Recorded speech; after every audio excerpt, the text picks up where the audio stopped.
말씀은 여호수아 16장입니다. 여호수아 16장 같이 읽겠습니다. 요셉 자손이 제비 뽑은 것은 여리고 샘 동쪽 곧 여리고 곁 요단으로부터 광야로 들어가 여리고로부터 베델 산지로 올라가고 베델로부터 루스로 나아가 아렉 족속의 경계를 지나 아다롯에 이르고 서쪽으로 내려가서 야블렛 족속의 경계와 아래 벳호른과 게세레까지 이르고 그 끝은 바다라. 요셉의 자손 므낫세와 에브라임이 그들의 기업을 받았더라.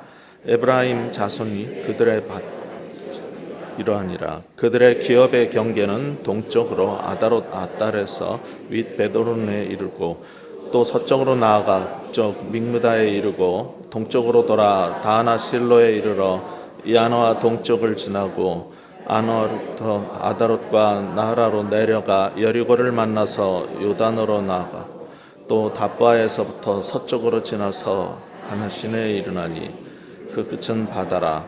에브라임 자손의 지파가 그들의 가족대로 받은 기업이 이러하였고 그 외에 므낫세 자손의 기업 중에서 에브라임 자손을 위하여 구분한 모든 성읍과 그 마을들도 있었더라. 그들이 게셀에 거주하는 가나안 족속을 쫓아내지 아니하였으므로 가나안 족속이 오늘까지 에브라임 가운데 거주하며 노력하는 종이 되니라. 아멘. 힘듭니다. 이상한 단어들 계속 읽느라고 지금 며칠째. 오늘은 요셉 자손의 땅 분배에 대한 이야기입니다. 어제 말씀드린 것처럼 이스라엘에게는 이것이 이런 목록이 굉장히 의미가 있지만은 우리한테는 이게 그들처럼 중요한 게 되지 않죠. 뭐 그 지역과 어디에 어떤 성읍이 있는지도 모르겠고 지금 읽어봤자 이게 무슨 주문 같기도 하고 어디로 돌아서 어디로 가고 그냥 지도 한 장 딱 펴서 보면은 그냥 간단해요. 사해 위쪽에 므낫세 땅들이 양쪽에 이렇게 있고 그 아래 에브라임, 그 아래 유다. 뭐 세세한 성 이름 그거 지금 무슨 의미가 있습니까 우리한테?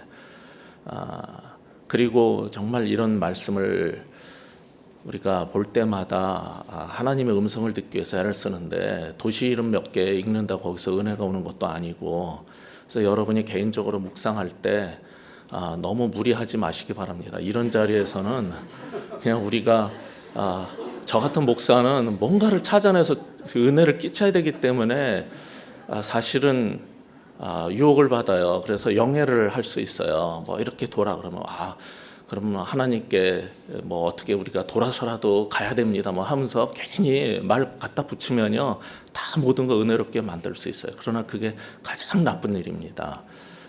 그런데 익숙해지다가 보면은 자꾸 신비하게 성경을 해석하려고 하고 아무것도 아닌 데에서 이상한 걸 뽑아내면 그 목사님은 아주 영역이 대단하신 분이라고 또 쫓아다녀요. 그런 것 좀 안 했으면 좋겠는데 그런 걸 하는 사람의 특징이 뭐냐면은 은혜롭다는 설교자 여기저기 쫓아다니면서 맨날, 그래서 자기 교회에서 은혜가 안 되는 것 같으면 인터넷으로 뒤져가지고 이것저것 찾아가지고 자기 마음에 드는 거를 찾아내는 거예요. 사람마다 취향이 다르기 때문에 이 설교에 대한 그것도 조금씩 다를 수 있어요. 그 본문이 정말 우리에게 주고자 하는 말씀이 뭐냐는 전혀 관심이 없이 그냥 내 마음을 감동을 주고 움직이는 설교를 찾아서 메뚜기처럼 이리저리 뛰고 다니는 거예요. 그런 사람들이 근데 큰 문제가 생기면 헤어나지 못하고 빠져버리고 이단에 쉽게 넘어가거든요. 이단들은 굉장히 아주 신령하게 보일 정도로 아무것도 아닌 데에서 이상한 걸 새로운 걸 얘기를 하니까 항상 그게 제일 나쁜 신앙 방식입니다. 이런 구절 큐티하다가 도저히 모르겠다 넘어가세요. 뭘 그걸 계속 고민을 하십니까? 계속 파고 뭐 헤맨다고 뭐 신령한 게 나오는 게 아니거든요. 그냥 성경을 쭉 읽어 나가시다가 하나님께서 주시는 말씀 있으면 받으면 되지. 그 지명 계속 나오는데 성읍 이름 나오는 데서 뭔가를 찾으려고 지금 한 거 얼마나 많습니까? 가족대로나 그거 벌써 몇 번 했지요. 별의별 거 다 했다고요. 이 본문에서 할 만한 거. 계속 새로운 거는 성 이름 다른 거밖에 없어요. 여러분도 생각을 해보셔야 되는 게 우리가 항상 설교를 쫓아다니는 게 아니라 정말 우리가 자라가려면 뭘 해야 되냐면 스스로 말씀을 묵상하는 능력을 가져야 되는데, 말씀을 스스로 묵상하고 말씀을 읽으면서 그곳에서 하나님께서 내게 주시는 음성을 찾되 그것을 주관적으로 할 게 아니라 본문이 원래 말하고자 하는 것을 듣는 그 훈련이 돼 있어야 돼요. 그래서 우리가 텐트메이커 코컨이라는 그런 모든 성도들의 그런 사역자화 시키는 그런 학교를, 뭐 학교라고 하기엔 좀 그렇지만은 그런 걸 하려고 하는데, 그 중에 또 한 부분이 그겁니다. 어떻게 하면은 정말 본문이 말하고자 하는 바를 객관적으로 누구나 납득할 수 있고 하나님께서 내게 주시는 주관성을 갖되 그것으로 본문을 오역하지 않고 제대로 이해하는가, 그거를 하려고 합니다. 오늘 본문은 아까 말씀드린 것처럼 이제 요셉 지파에게 나눠진 땅 이야기인데, 창세기 48장에 보면은 야곱이 요셉을 축복하고 그 아들이 이제 므낫세와 에브라임이 나오죠. 그래서 여기 본문에도 보면은 에브라임 자손에게 어떻게 땅이 배분이 됐고 또 므낫세에게 어떻게 됐는가가 16장과 17장에 이제 이어지게 됩니다. 그래서 그런 내용들에 있어서는 뭐 우리가 특별한 것이 없고, 이 지명과 위치 이런 거는 학자들도 정확히 지금 파악이 안 돼요. 이게 수천 년 전에 성읍들이라서 오늘날의 지명하고도 다르고 위치도 정확치 않고 해서 그것은 그렇게 중요한 게 아니고, 마지막 부분에 보면 우리가 계속 봐왔던 거예요. 이것도 자, 어저께 봤던 15장 마지막 63절에서는 뭐였냐면, 예루살렘 주민 여부수 족속을 유다 자손이 쫓아내지 못해서 여부수 족속이 오늘까지 유다 자손과 함께 예루살렘에 그냥 있게 됐다는 이야기를 통해서 우리는 예루살렘을 거룩한 도성이라고 생각하고 싶지만은 그게 아니라 이렇게 가나안 족속, 이방신을 따르는 족속과 하나님의 백성이 함께 공존하는 그 경계의 땅이 되어버린 이 현실에 대해서 살펴봤어요. 그러면서 왜 여부수 족속을 쫓아내지 못했던가, 그것이 이런 문제에 대해서 계속 나오고, 이 문제의 근원은 신명기 7장 1절에서 5절에서 주셨던 그 경고의 말씀에 위배되는 거기 때문에 문제가 된다는 걸 봤어요. 그 이유는 무엇인가도 살펴봤어요. 그런데 지금 16장을 이 지명 빼고 다 읽으면 마지막에 끝날 때 15장 끝하고 똑같은 얘기가 또 나오는 거예요. 뭐죠? 다시 한번 읽어볼까요?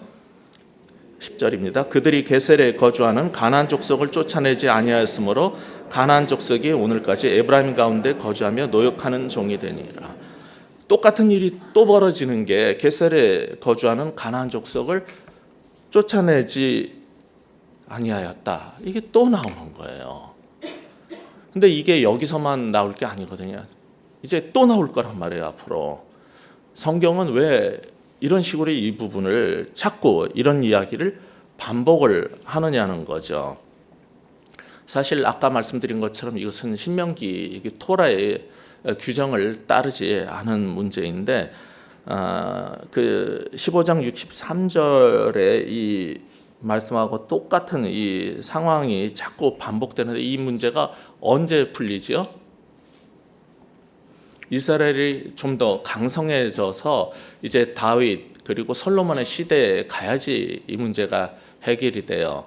그러면은 여기 지금 16장 10절 후반부에 보면은 노역하는 종으로 그들을 삼는다고 하는데, 이것도 그 순간에 당장 되는 게 아니에요. 힘이 없을 때는 그들을 노예로 쓰지 못합니다. 그냥 쫓아내지만 못하는 거지 노예로 삼지도 못해요. 그 순간에는. 근데 그냥 공존하는 거예요. 같이 그냥 지내는 거예요. 이게 굉장히 이제 심각한 게, 어제 말씀드린 것처럼 신명기에 보면은 그들을 내버려 두면은 무슨 일이 벌어진다? 그들이 섬기는 신앙의 습관에 따라서 오염이 돼가지고 전 세계 복음화를 위해서 남겨둬야 될 이 불꽃처럼 그 불꽃을 보존을 해야 되는데, 이스라엘이 강성해지고 전 세계로 나갈 수 있을 때까지 보존을 해야 되는데 그 전에 다 오염돼 버려요. 그래서 하나님의 의도를 계속 유지해 나갈 수 없기 때문에 어떻게 보면은 잔혹하게 들리는데 그냥 다 진멸시키라고 했던 거죠. 이 게셀에 있는 이 가나안 사람, 이 게셀은 예루살렘 서쪽 30km 근처에 있는 지역인데, 사실은 이건 여호수아서 10장 33절에 보면은 여호수아에 의해서 게셀 왕은 이미 다 패한 사람, 패했어요. 그런데도 그 성읍을 불태우지도 다 죽이지도 않았어요. 그냥 내버려 둬가지고 독립적으로 움직이는 그러한 게셀성이 돼버린 거죠. 사사기 1장 28절에 보면은 이스라엘이 강성한 후에야 그들을 노예로 삼았다는 게 나올 정도로 그 전까지는 그냥 내버려 둬가지고 계속 같이 지내왔던 겁니다. 근데 왜 이거를 내버려 뒀을까 생각을 해봤어요. 고대 문서를 보면 그 수넴 여인 뭐 이런 말도 나오는데 이 수넴 지역에 애굽의 왕 파라오의 그 속국처럼 그 땅들이 그런 게 있었는데 거기에 노역하는 사람들이 있었다는 기록이 있어요. 자, 생각해 보세요. 강대국의 왕은 우리가 지금 약속의 땅으로 그 주어져서 들어가려고 하는 곳까지 와가지고 거기에 식민지를 갖고 거기에 노예들을 부려서 농사를 지어서 소산물을 가져가요. 근데 약간 이제 정복을 해가면서 힘이 생겼어요. 그러면 우리도 뭐 하고 싶겠어요? 쳐들어가서 이 게셀성을 왕을 패퇴했어요. 그러면은 뭐 하고 싶겠어요? 그 사람들을 하나님께서는 죽여 없애라고 그랬는데 아까 그런 목적으로 인해서 내버려 두고 노예로 부리고 싶지 않겠어요? 강대국이 그렇게 하는 거 보면은 우리도 그렇게 하고 싶은 거예요. 여기 세 가지 이유가 그 근거를 댈 수 있을 것 같아요. 하나님께 따질 때 하나님이 없애라고 그래도 다 몰아내라고 그래도 하나님 인간적으로다가 이거 너무 좀 심하지 않습니까? 걔네들이 무슨 죄가 있다고 다 죽입니까? 좀 휴머니즘 차원에서 그냥 놔둡시다 이런 마음으로 하나님의 명령이 납득이 안 된단 말이에요. 두 번째로 경제적 논리로 그거 죽이면 뭐합니까? 다 없애서 뭐합니까? 뒀다가 노예로 써서 농사짓고 뭐 이러면은 이득 아닙니까? 경제 논리로 따져서도 납득이 안 돼요. 그리고 종교적으로 따져서도 뒀다가 장작 패오라고 그러고 성전 나중에 지면은 무슨 일 시키면은 하나님 나라에도 좋고 교회에도 좋지 않습니까? 종교적으로도 다 이유될 수 있어요.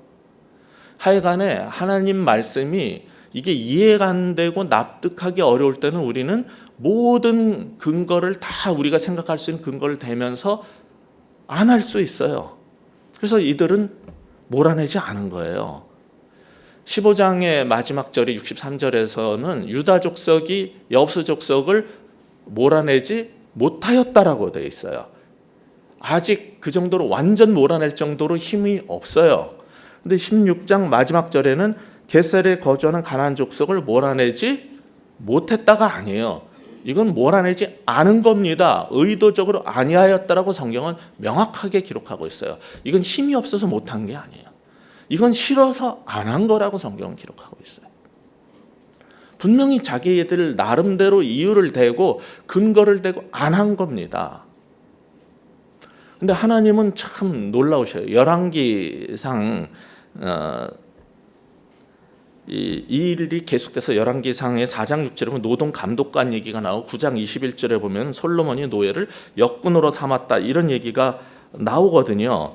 그런데 열왕기상 9장 16절에 보면 또 이런 말이 나와요. 전에 애굽 왕 바로가 올라와서 게셀을 탈취하여 불사르고 그 성읍에 사는 가나안 사람을 다 죽이고 그 성읍을 자기 딸 솔로몬의 아내에게 예물로 주었다. 자, 지금 이스라엘 사람은요, 이 게셀 성의 가나안 사람을 몰아내라고 그러는데 안 했어요. 그랬더니 하나님이 이렇게 계속 혼합돼서 이런 식으로 살다간 이 사람들 때문에 다 싱크레티즘, 혼합주의가 생기고 배교가 생기는 거거든요. 하나님께서 최후의 수단을 쓰시는데 애굽 왕 파라오를 보내가지고 게셀을 다시 다 탈취해버리고 다 죽여버려 가나안 사람을. 그리고 그 성읍을 솔로몬 부인이 자기 딸이잖아요. 그러니까 딸한테 선물로 줘버린 거예요. 이게 기회가 돼서 솔로몬이 이제 신도시를 건설할 수 있게 되는 거예요. 무깃도라든지 여기 이 게셀이라든지 이런 데 솔로몬이 신도시 계획을 갖고 있었는데 가나안 사람 때문에 못했거든요. 하나님 나라 입장에서 볼 때는 종교적으로 혼합주의가 돼버렸어요. 솔로몬은 이스라엘 왕국을 세우는데 이 가나안 족속을 옛날부터 몰아내지 않았기 때문에 계속 같이 살아서 신도시 건설이나 자기가 뜻하고자 하는 바를 할 수가 없었어요. 하나님께서 특단의 조치가 뭐라고요? 이방인 파라오를 보내가지고 다 없애버리는 거예요. 가나안 족속을 다 죽여버리고 그 성을 솔로몬 아내한테 주니까 솔로몬이 그 성을 쓸 수 있게 된 거예요. 하나님은 우리가 어떤 이유를 대도 우리는 불순종을 합니다. 납득이 안 되는 거예요. 인간적으로 납득이 안 되는 일이 많아요. 여러분도 그렇지 않습니까? 직장 생활하다 보면 상사가 시키는 일, 또 아이들은 부모가 시키는 일, 납득이 안 되는 게 있어요. 시어머니가 왜 이런 요구를 하는지 납득이 안 될 때가 있어요. 그러면 우리가 대개 어떻게 반응을 합니까? 똑같아요. 하나님이 쳐들어가서 다 진멸시켜버리고 몰아내고 없애버리라 할 때 납득이 안 돼요. 그럼 가진 이유를 대잖아요. 불순종합니다. 그 결과는 오랜 세월 동안 이스라엘은 혼합주의 속에서 고통을 겪고 그들이 옆에 어제 본 그 말씀들처럼 신명기 말씀처럼 가시가 되고 옆구리를 찌르는 일이 계속되고 고통을 당해요. 대대로 고통을 당해요. 하나님은 보다 못하니까 해결책으로 이방인을 보내가지고 해결을 해버리는 거예요. 하나님은 자기가 계획하신 뜻하신 일을 성취하십니다. 불순종한 우리만 손해인 겁니다. 우리는 납득이 안 되기 때문에 불순종하지만은 하나님은 해내고 마시는 거예요. 그렇다면 무엇이 옳은 길이겠습니까? 납득이 안 될 때는 어떻게 해야 되겠어요? 저는 어떠한 신앙이 제일 싫으냐면 무조건 믿어라 하는 게 제일 나쁜 거라고 생각해요. 여기 하나님께서 이렇게 많은 말씀을 주셨는데 저 같은 목회자의 사명은 뭐냐면은 여러분이 이해가 되도록 설명을 해야 돼요. 설득을 해야 되고 동기부여를 해야 돼요. 그게 지도자의 일이죠. 그러나 안셀모라는 사람이, 안셀름이라고도 영어로는 이렇게 읽지만, 안셀모가 그 사람이 스콜라 철학적 신학을 만들어낸 사람인데 거의 뭐 9세기 10세기 전에 그런 말을 했어요. 신앙이란 무엇이냐? 신앙은 이해를 추구하는 것이다. Faith seeking understanding.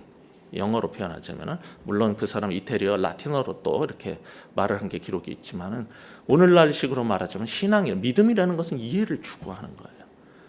이해가 안 되는데 무조건 믿어라라고 말하는 거는 참 잘못된 방식이라고 생각해요. 그러나 하나님의 일이 전부 이해가 가서 믿어지는 건 아닙니다. 그렇다면 우리 머릿속에서 놀아나는 우리가 만들어낸 신에 불과해요. 우리를 창조하신 하나님의 그 크고 놀라운 일이 우리 피조물의 좁은 머리로 다 이해가 안 가요. 그러니까 모든 것이 다 납득이 되고 이해가 돼서 믿는 건 아니에요. 그 영역은 신비의 영역이 있어요. 하나님의 일에도 이해가 될 수 있는 영역이 있고, 그러니까 우리는 가능하면 이해되도록, 그래서 제대로 된 신앙을 갖도록 성경을 읽으라 그러고 가르치는 겁니다. 그러나 어떤 하나님의 일에는 그 이성과 논리와 이해의 영역을 초월하는 게 있어요. 그것은 신비의 영역이고 그것은 예배의 영역이에요. 우리는 우리의 이성으로 납득이 되지 않지만은 믿는 게 있어요. 하나님은 사랑이시고 하나님은 우리를 지으셨고 여전히 우리와 동행하시고 가장 선한 하나님의 뜻을 이루어 가신다. 그러니까 당장 내 눈앞에 보이는 내 이성으로, 휴머니즘으로, 경제적 논리로, 종교적 논리로 납득이 안 될 때는 그분을 믿어야 돼요. 하나님을 믿고 순종이 먼저인 겁니다. 하나님 말씀은 이해하기 위해서 주어졌고 글로 주어졌고 우리는 설교를 하지만은 그것이 다 납득이 되지 않고 이해가 되지 않을 때는 먼저 순종을 해보시면은, 그리고 순종할 때 순종하기 힘들면 하나님은 날 사랑하셔. 우리 부모님도 나한테, 자식한테 좋은 걸 주기 원하는데 하나님, 나를 지으신 그분이 나에게 나쁜 것을 주실 리가 없어. 그를 하나님이 어떤 분인가를 이해하면 순종할 수 있어요. 이해는 안 가도 따를 수 있어요. 그것이 성숙한 신앙이에요. 사실 이 안셀모라는 사람이 따랐던 방식이 훨씬 고대에 우리가 잘 아는 아우구스티누스의 그 신앙 방식, 신학 방식을 따른 거거든요. 근데 아우구스티누스가 그렇게 안셀모를 통해 가지고 이성적 신앙의 기초를 놓아줬다라고 말하지만은, 아우구스티누스는 그보다 더 놀라운 걸 얘기했어요. 하나님이 말씀이 이해가 안 되고 납득이 안 될 때는 아버지를 향한 큰 사랑이 잠겨 있으면 된다라는 것을 이미 가르친 적이 있어요. 하나님 아버지에 대한 깊은 사랑에 잠겨 있으면요, 이해가 안 가는데 그냥 그렇게 살게 돼요. 이게 우선이지, 중세의 스콜라 철학적 신학이 만들어낸 것처럼 공부를 하고 연구를 하고 내가 납득이 돼야만 따르겠다는 것은 인간의 이성이 하나님을 능가하겠다는 거예요. 사실 아까 말씀드린 것처럼 유다 족속이 여부스를 내쫓지 않은 것은 힘이 없어서지만은 지금 이 요셉 족속이, 이 에브라임과 므낫세 족속이 충분히 할 수 있었는데도 이 가나안 족속을, 게셀에 있는 가나안 족속을 다 여호수아 그 이전부터 전부 다 패퇴시켜 놓은 건데 충분히 할 수 있었는데도 안 한 것은 욕심 때문이었어요. 나중에 파라오가 한 것처럼 우리도 노예로 쓰면 좋지 않냐. 근데 생각을 해보세요. 이 이스라엘 사람들은 애굽에 종살이 하던 사람 아닙니까? 인간이 얼마나 이게 정말 간악하냐면은, 옛날에 종살이 할 때는 살려달라고 평등을 주장하고 자유를 주장하고 해방을 요청할 수 있을지 몰라도 자기가 힘이 생기면은 나보다 약한 사람들을 또 종삼으려고 그래요. 이게 인간이에요. 그래서 힘 좀 생기니까 사사기 1장 가면은, 그리고 11기에 가면은 그들을 노예로 삼아요. 그들을 부려요. 자기네들이 종살이 하던 시절은 다 잊어버리고, 그래서 안 내쫓는 거예요. 하나님 명령을 불순종하는 겁니다. 이게 여호수아 7장에 말한 아간의 범죄하고 뭐가 다릅니까? 아간한테 헤롯 명령이 떨어진 거 알면서도 아간은 보니까 이거 뭐 다 죽일 거 뭐 있어요? 아니 무슨 가축들이 우리한테 죄 지은 게 뭐 있고 잘못한 게 뭐 있어요? 좀 놔두고 돈, 금 좀 뒀다가 나중에 조금씩 11조 하면 꺼내서 하면 좋잖아요. 다 생각할 수 있어요. 근데 근본은 뭡니까? 욕심이에요. 가나안에 있는 이 사람들을 내쫓지 않은 이유는 욕심이에요. 뒀다가 나중에 노예로 부려먹으면 되지 않겠냐. 다 욕심이에요. 하나님 명령이 납득이 안 된다고요? 이해가 안 간다고요? 따져보면요, 욕심이 가득하기 때문에 하나님의 말씀이 납득이 안 되는 거예요. 왜 하나님 말씀을 순종하기 어렵습니까? 욕심 때문이에요. 내 죄 때문이에요. 그거 다 십자가에 못 박아버리고 하나님 사랑만 가득하잖아요. 그러면은 지금은 이해는 안 가는데 하나님이 날 사랑한다는 걸 알기 때문에 그냥 그렇게 살고 싶어져요.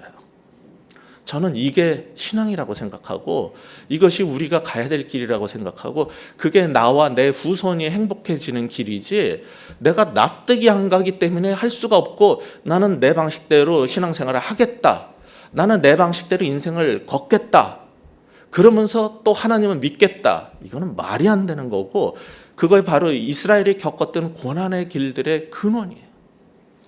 이 시간 우리는 예배자로 나왔습니다. 예배자라는 것은 다 알아서 섬기는 게 아니에요. 나보다 크신 분이기 때문에 그 하나님을 우리는 경외하고 높이는 것이 예배지, 이해가 돼서 목사님의 말씀이 다 이해가 되고 성경을 공부해서 다 알겠기에 내가 행하는 게 아닙니다. 그것은 믿음의 방식이 아니에요. 믿음은 이성을 무조건 무시하고 맹목적적으로 따르라고 말하지는 않아요. 그러나 하나님의 가장 귀하고 가장 원대한 일들, 가장 크고 높은 것들은 우리의 이성을 초월하는 신비의 영역이 있고, 그 영역을 우리는 사랑으로 받아들이고 순종하는, 그것이 하나님 자녀들의 삶의 길인 것입니다. 그래서 오늘 이 예배 자리에 나오신 여러분이 앞으로 평생의 신앙의 삶을 살 때에도 정말 그런 사랑이 근원이 되어서 그런 삶을 살 수 있었으면 좋겠어요.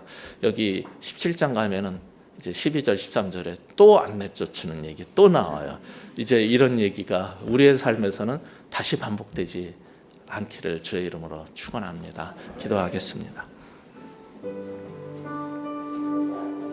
이 시간 기도하실 때 하나님, 모든 것이 내가 이해가 돼야지 믿겠고 납득이 돼야지 따르겠다라는 자세가 있었다면 용서하여 주시고, 하나님 나를 사랑하시는 그 하나님의 크신 사랑, 그 사랑에 감격하고 그 사랑에 잠겨서 하나님을 따르는 우리 되게 하여 주옵소서. 우리 같이 동성으로 한번 기도하시겠습니다.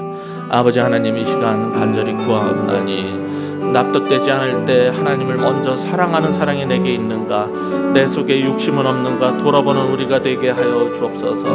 무엇 때문에 우리가 정말 하나님을 그렇게 불순종하는지, 하나님의 뜻대로 살지 못하는지 주여 우리 자신을 돌아보게 하여 주시고, 하나님만을 향한 그 정말 놀라운 그 사랑에 잠기는 일이 우리 가운데 있도록 주여 도와주옵소서. 모든 것이 납득돼서 따르고 이해가 되기 때문에 순종하겠다는 그 교만한 자세를 버리게 하여 주옵소서. 아버지 하나님, 그 하나님을 내 머릿속에 가둬두려고 하고 내 이성 속에 정말 가둬버리려고 하는 그러한 정말 교만을 버릴 수 있게 하여 주시고, 오늘은 납득되지 않아도 아버지여 그 사랑 때문에 주님을 따르고 순종하는 우리 하나님의 백성 모두가 될 수 있도록 주여 축복하여 주옵소서. 아버지 하나님, 여기 정말 순종하는 하나님의 자녀들이 싸우니 이들의 삶을 통해서 영광을 받으시고, 아버지여 이들을 향한 아버지의 사랑이 어떤 놀라운 것인가를 정말 경험할 수 있도록 축복하여 주옵소서.